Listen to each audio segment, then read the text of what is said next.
yéen a ngi ànd ak seen portail Baol Média nekk fii ci Mbàkke Bawol ngeen ci am bépp actualité ànd leen ak seen portail Baol Média di premier portail d'information générale fii ci région bu Diourbel Baol Média xibaar yu wér te wóor te leer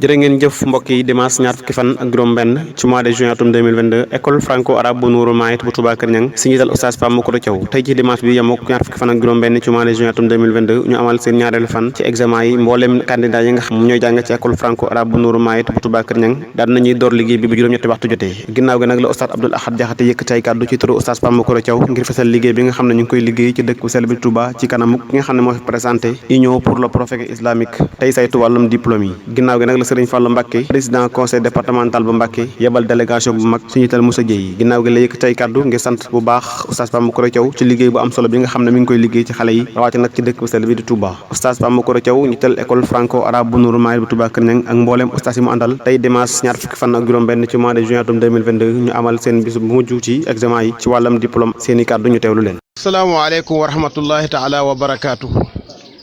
mbokki jullit yi mbokki taalibe yi ñu ngi leen di nuyu di leen ziyaare te di leen ndokkeel di leen nuyu ci turu Serigne Fallou Mbacké président conseil départemental bu Mbacké di leen nuyu encore ci turu président yi nga xamante ne bi ñoo la bokk liggéey bi di leen nuyu encore ci turu mbooleem conseil yi góor ak jigéen di wax ne dañ fee teew man ak monsieur Gningue ci turu président Serigne Fallou Mbacké fekk ci benn organisation boo xamante ne bii bu am solo la ñu seetsewoon tey muy waa union pour le progrès islamique de Sénégal te président Alaaji Abdou Aziz Niang ca Dakar jiite ko ñu fekk leen tey jii ci examen yi nga xam ne examen national la ñu amal ko ci mboolem 14 régions yi ci biir Sénégal tey nag ñu ñëw fii ci école Serigne Abdourahmane Mbacké mu bokk ci benn centre ci centre yi nga xam ne centre examen la muy centre bu am solo nag ci biir Touba nga xam ne centre yi fi nekk damay wax ne mooy centre bi gën a rëy ñu teew si nag fekk si suñ mbokk jàngalekat yi nga xamante ne bi dañuy liggéey bu am solo ñu ñëw di leen jaajëfal si ànd ak teg suñu bët ci li nga xamante ne bii ni ngi koy def ci biir département bi muy ay jàngalekat yu fasantikoo nag ci biir dëkk bi comme niñ ma ko waxee ak biti dëkk bi ànd liggéey bu am solo nii bu ko defee ci turu sëriñ bi gannaaw ñun yàlla dogal na ñun ñoo jiite commission bi saytu éducation te mu wax ma ci làmmiñam naa commencé ci case de tout petit ba ci CM yeeg daara yeeg mbooleem kuy jàng ak la ngay jàngale ak looy jàng ci biir département bi ne ni ñëw feggoo ak ñoom ci liggéey boobu sunu amee jox leen bu nu amul ñu yëg ne ñun sunu participation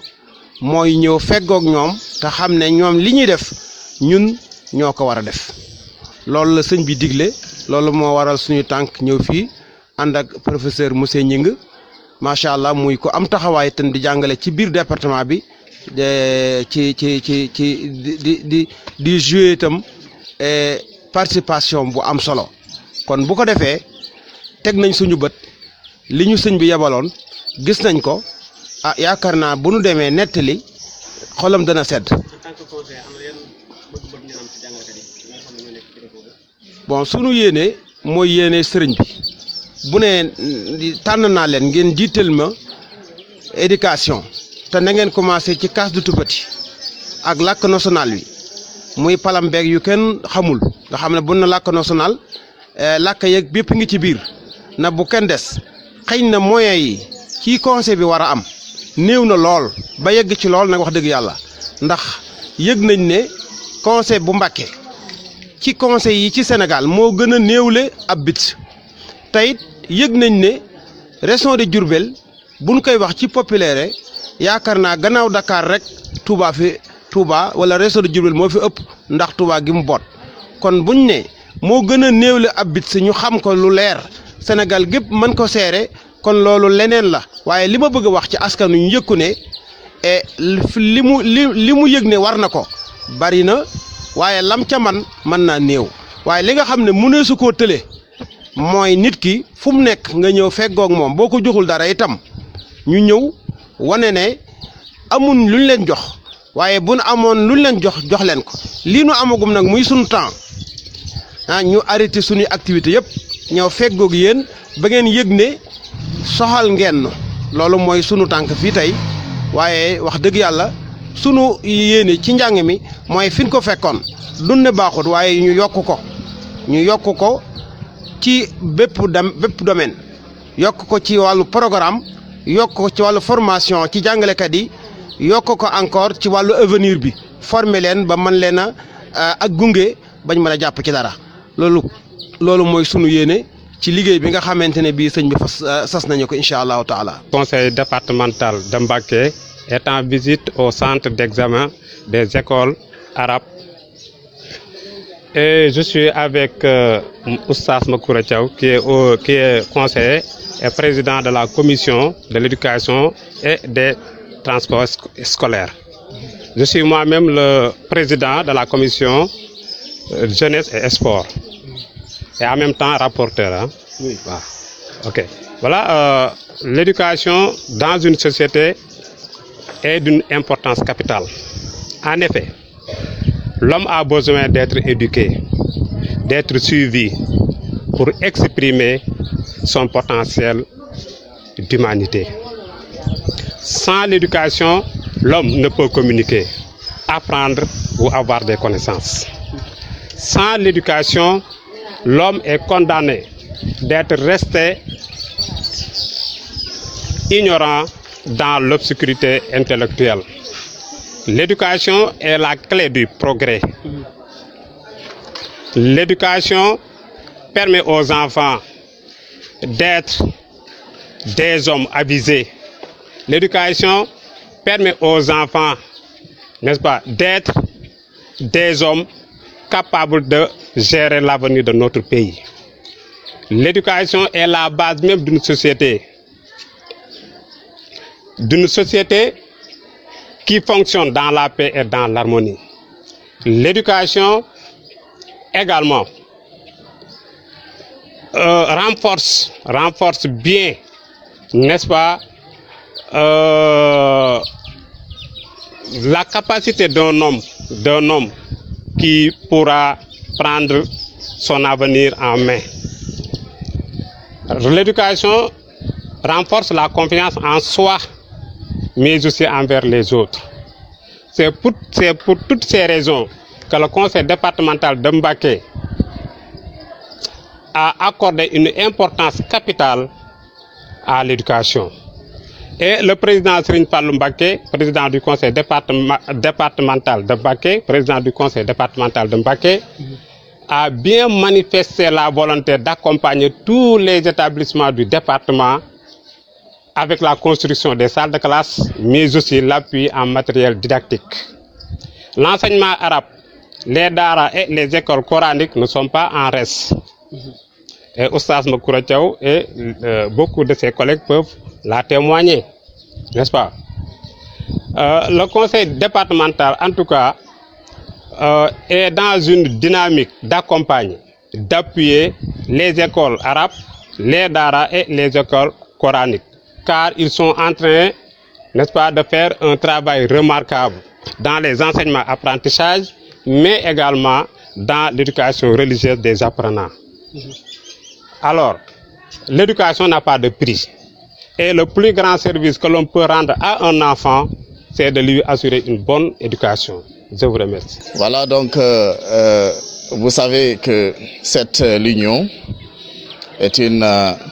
association qui a été créée depuis 1979 pour participer bien au développement de l'éducation et la formation du Sénégal. Je suis parfaitement ressortissant de l'Union, étant comme président jury de chaque année dans le centre de Touba Kër Niang, de Gassane, de Touba Kër Niang et de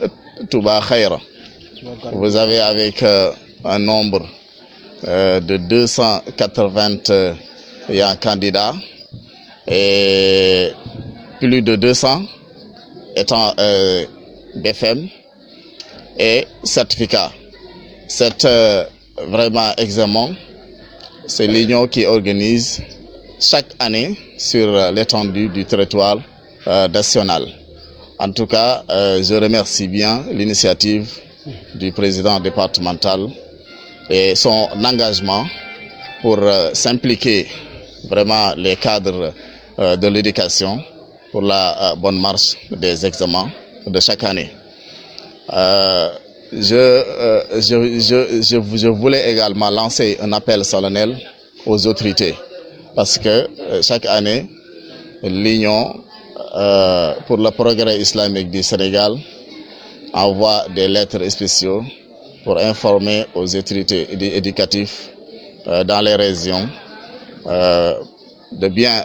assister et dérouler cet examen. En tout cas, il faudra de participer et s'impliquer pour avoir de la bonne marche des examens. Parce que moi, j'ai vu qu'il n'y a pas une autorité éducative dans les différents centres. Seuls les parents et les enseignants qui fait quand même sa contribution vraiment pour la bonne marche de cet examen. En tout cas, je vous remercie. Voilà, bu loolu weesoo mbokk yi maa ngi leen di nuyu bu baax di leen ziar di am mbégte ak contentement bu baax ci représenté gi nga xam ne moom la ñu représenté fii